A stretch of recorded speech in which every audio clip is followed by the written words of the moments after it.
La venue de Christ a pour but de donner à cet antagonisme latent qui existe entre Dieu et le monde l'occasion de faire explosion, de déployer tous ses effets et de s'enregistrer une fois pour toutes dans l'histoire. La venue de Christ projette en effet une lumière saisissante sur la réalité de cet antagonisme et le met en relief d'une façon qui n'a jamais eu ni précédent ni parallèle. Cette hostilité entre Dieu et le monde apparaît déjà clairement dans l'Ancien Testament, quoiqu'elle y soit plus ou moins localisée. Avec la venue de Christ, elle prend soudain un caractère universel.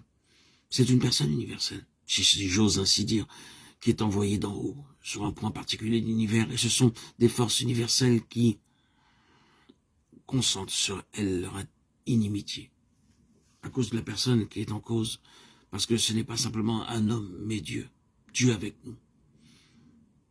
Il n'a pas plutôt fait son apparition sur la terre que le volcan de cet antagonisme longtemps contenu éclate soudain. C'est Hérode d'abord dans le désert, Satan à Nazareth des compatriotes. Il semble bientôt que tout conspire pour faire converger contre lui le tollé de tous et délivrer le monde de ce Dieu qui s'est fait homme.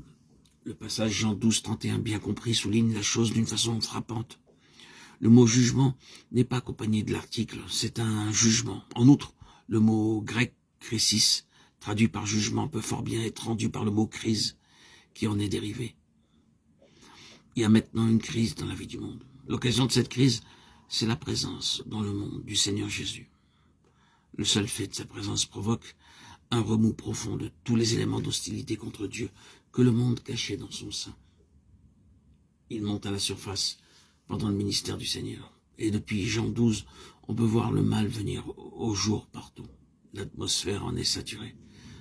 La croix n'est autre que le monde montrant le fond de son cœur. L'Église, qui est son corps, qui devienne au beau milieu du monde et pendant toute l'économie une vivante expression de cet antagonisme. La présence des saints dans le monde produit les mêmes effets qu'avait produit la présence de Jésus. Elle provoque le monde à se montrer tel qu'il est. Elle force le mal qui se cache à apparaître au grand jour. La présence des saints dans le monde et la condamnation du monde.